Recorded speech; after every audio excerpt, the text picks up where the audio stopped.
Easy way to solve the genetic questions. इस lecture में हम बात करेंगे किस तरह से जेनेटिक के क्वेश्चन को हम बहुत इजीली सॉल्व कर सकते हैं। पहला क्वेश्चन है backbone in structure of DNA molecule is made up of. इसमें ये पूछा गया है बैकबोन डीएनए का स्ट्रक्चर को, जो बैकबोन होता है हमारा डीएनए कैसा होता है, इस तरह से होता है, तो इसका जो बैकबोन है वो किससे बना हुआ होता है, हमें ये बताना है। पहला ऑप्शन है पेंटोज शुगर एंड फॉस्फेट, दूसरा ऑप्शन है hexose sugar and phosphate, and तीसरा ऑप्शन है प्यूरिन एंड पिरामिडिन, और चौथा ऑप्शन है शुगर एंड फॉस्फेट। डीएनए का जो बैकबोन होता है वो बना हुआ होता है पेंटोज शुगर और फॉस्फेट से। सो correct answer is a.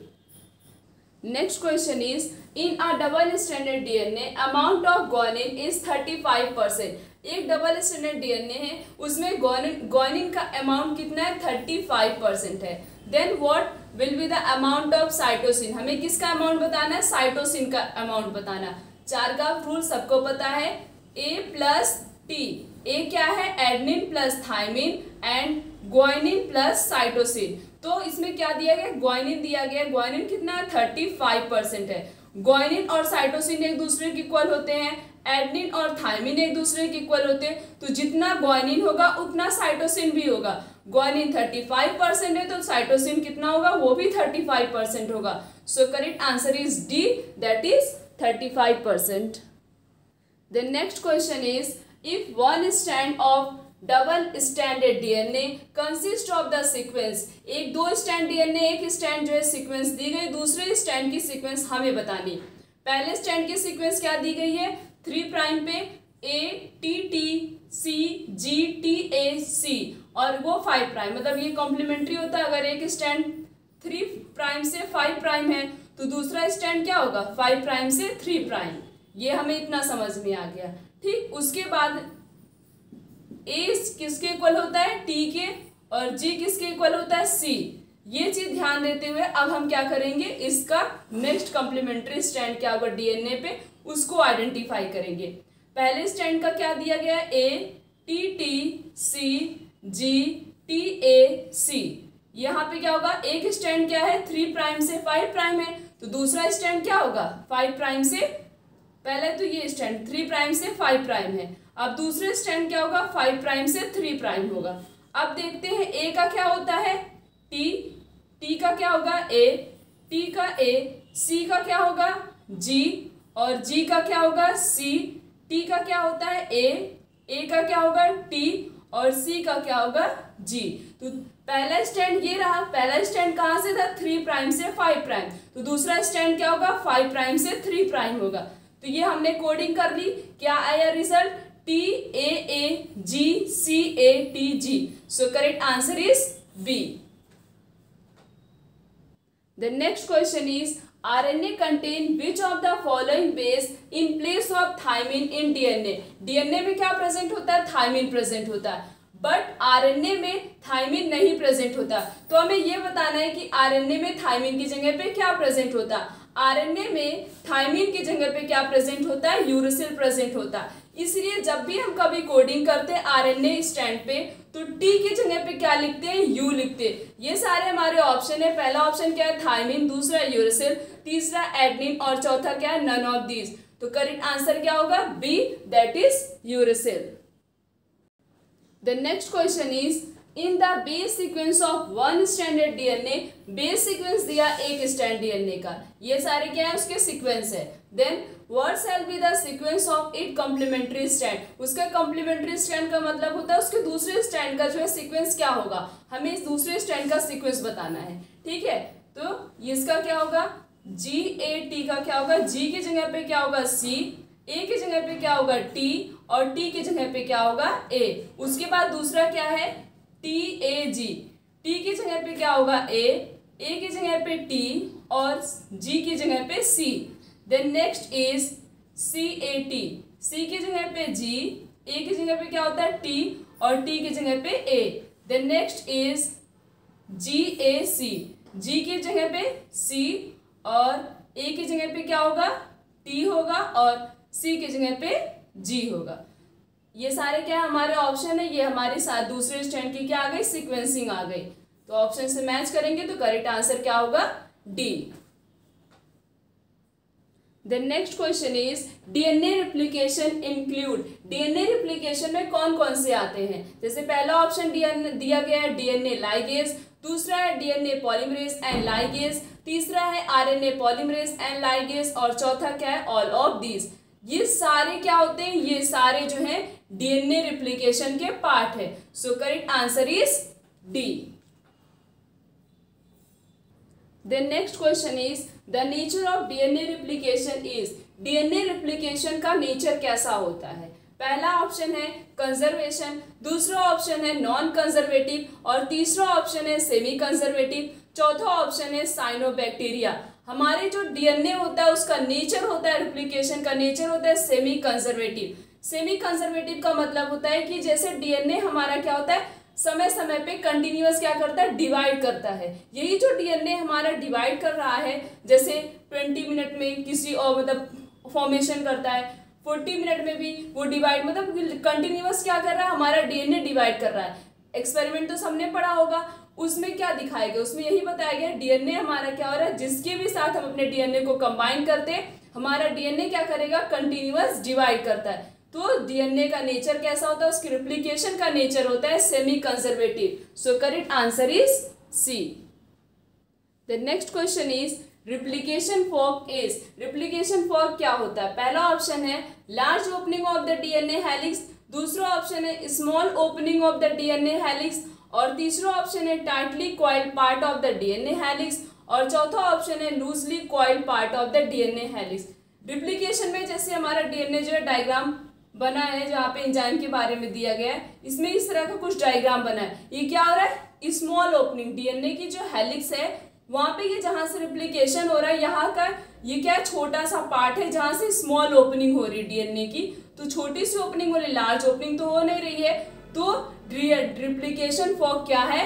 Small opening of the DNA helix. So correct answer is B. The next question is the DNA dependent and DNA polymerase catalyst polymerization in, DNA dependent और DNA polymerase जो catalyst है, enzyme है, वो कहाँ से DNA की cutting करता है, मतलब किस डायरेक्शन से कटिंग करता है? एनसीईआरटी में बिल्कुल क्लियर ही लिखा गया है डीएनए डिपेंडेंट डीएनए पॉलीमरेज जो है वो कैटलिस्ट करता है 5 प्राइम से 3 प्राइम डायरेक्शन, और ये कई बार क्वेश्चन जो है नीट में पूछा जा चुका है। So correct answer is B. The next question is in the base sequence of one strand of DNA, base sequence दिया गया है हमारे डीएनए का एक स्ट्रैंड, ये सारी क्या है? उसकी सीक्वेंसिंग है डीएनए की। Then what could be the base sequence of it complementary mRNA, हमें क्या करना है? कम्प्लीमेंट्री एमआरएनए का सीक्वेंस बताना है। यहाँ पे एमआरएनए की बात की गई है, जहां भी एमआरएनए की बात की जाएगी वहां पे हम टी की जगह पे किसका यूज करते हैं? यू का यूज करते हैं। किसका यूज करते हैं?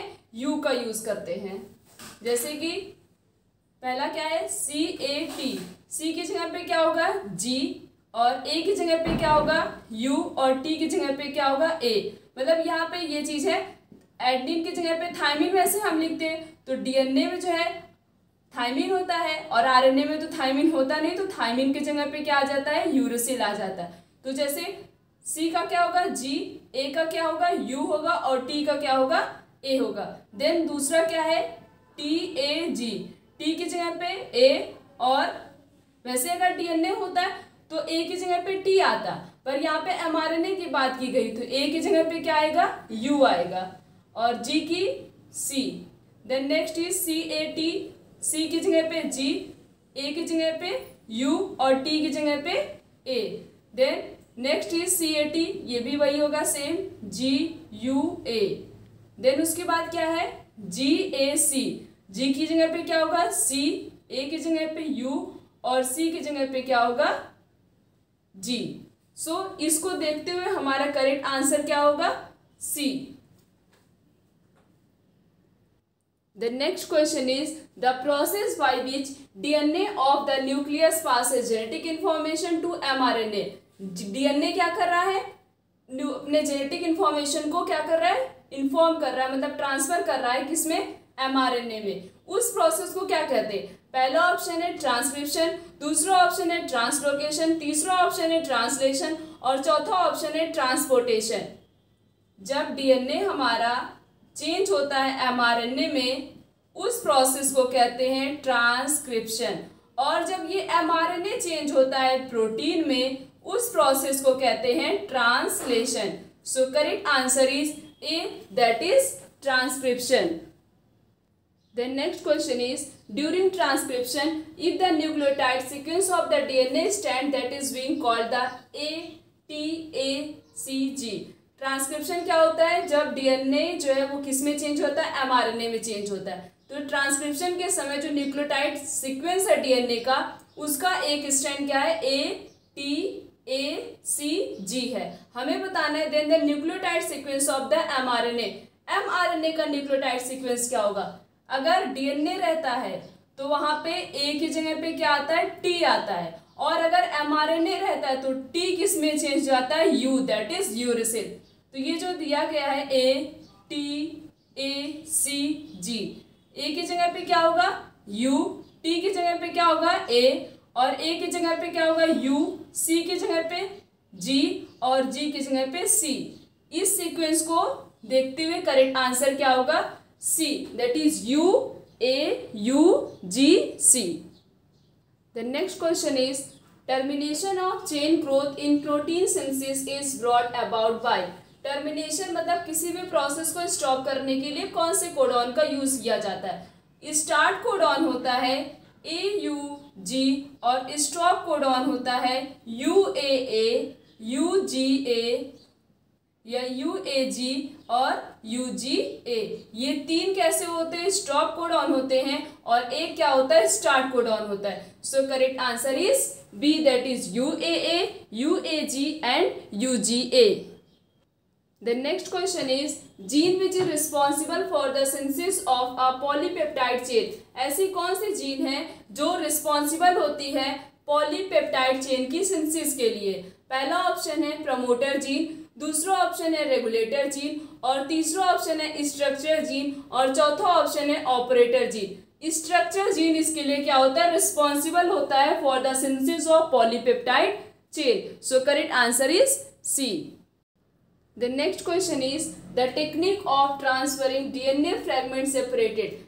टेक्निक का नाम बताना है जिसमें डीएनए फ्रैगमेंट को सेपरेट किया जाता है on agarose gel to synthetic medium such synthetic membrane या मीडियम का यूज किया जाता है, सच एज जैसे नाइट्रोसेलुलोज।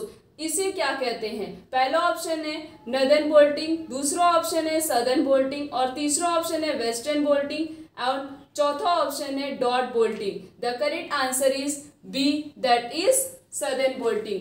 उस टेक्निक का क्या नाम है? Southern bolting.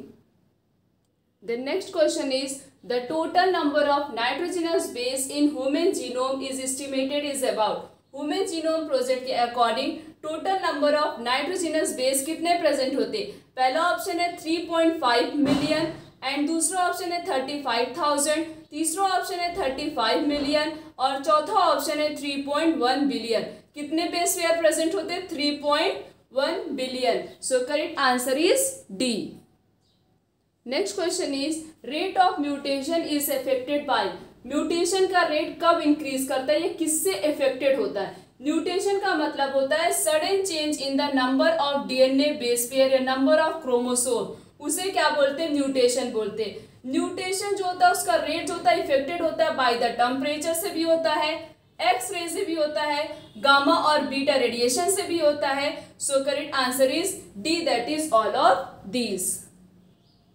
The next question is, non-ionizing radiation commonly used for inducing mutation in organism are।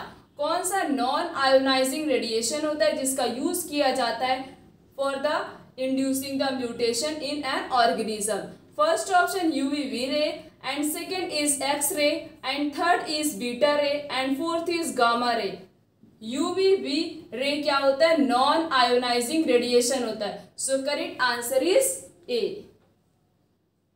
The next question is, a codon in mRNA has।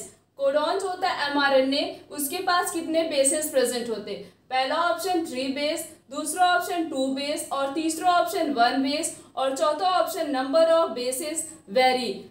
A codon in mRNA का जो codon होता है उसके पास present होता है 3 bases. So correct answer is a. The next question is transcription unit in DNA is. कौन सा transcription unit होता है डीएनए में? प्रमोटर भी ट्रांसक्रिप्शन यूनिट है, टर्मिनेटर भी ट्रांसक्रिप्शन यूनिट है और स्ट्रक्चर जीन भी क्या है? ट्रांसक्रिप्शन यूनिट है। किसका? डीएनए का। So correct answer is D, that is all of these are the transcription unit in DNA. The next question is removal of intron and joining of exon. मतलब intron का हट जाना, उसकी जगह पे क्या आ जाना? एक्सॉन आ जाना। उस प्रोसेस को क्या कहते हैं? पहला ऑप्शन कैपिंग, दूसरा ऑप्शन स्लाइसिंग, तीसरा ऑप्शन टेलिंग और चौथा ऑप्शन क्या है? All of these. जब इंट्रॉन हट जाता है उसकी जगह पे एक्सॉन आ जाता है, उस प्रोसेस को कहते हैं splicing. So correct answer is B. The next question is hemophilic female marries normal male, the theoretical ratio of their offspring regarding the hemophilia will be।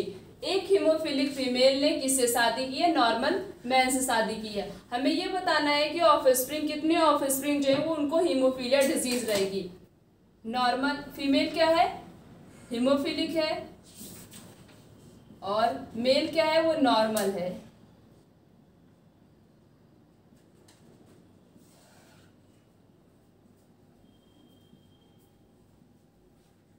इसमें ये जो सन आ रहा है वो क्या है?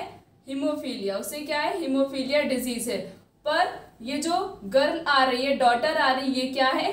ये कैरियर है। किसके लिए? हीमोफीलिया डिजीज के लिए वो क्या है? कैरियर है। उसे हीमोफीलिया डिजीज नहीं हुई है। क्यों? क्योंकि उसकी मदर को, अगर उसके फादर कैरियर होते, मतलब उसके फादर को अगर डिजीज होती तो गर्ल क्या होती? वो लड़की क्या होती? वो तब हीमोफीलिया उसे होता और मदर क्या होती? कैरियर होती। तब अगर मदर कैरियर होती और फादर जो होते उनको हीमोफीलिया डिजीज रहती, तो वो जो डॉटर है वो तब कल हीमोफीलिया उसे बीमारी होती, नहीं तो नहीं होती। और इसमें क्या दिया गया है? इसमें दिया गया हीमोफीलिया किसे है? फीमेल को है। उसने शादी की है नॉर्मल मेल से। फादर को कोई डिजीज नहीं, तो उसकी जो डॉटर होगी उससे भी हीमोफीलिया डिजीज नहीं होगी। तो इसमें क्या हुआ? सन क्या हुए? इफेक्टेड हुए। So correct answer is C, that is all son are haemophilic.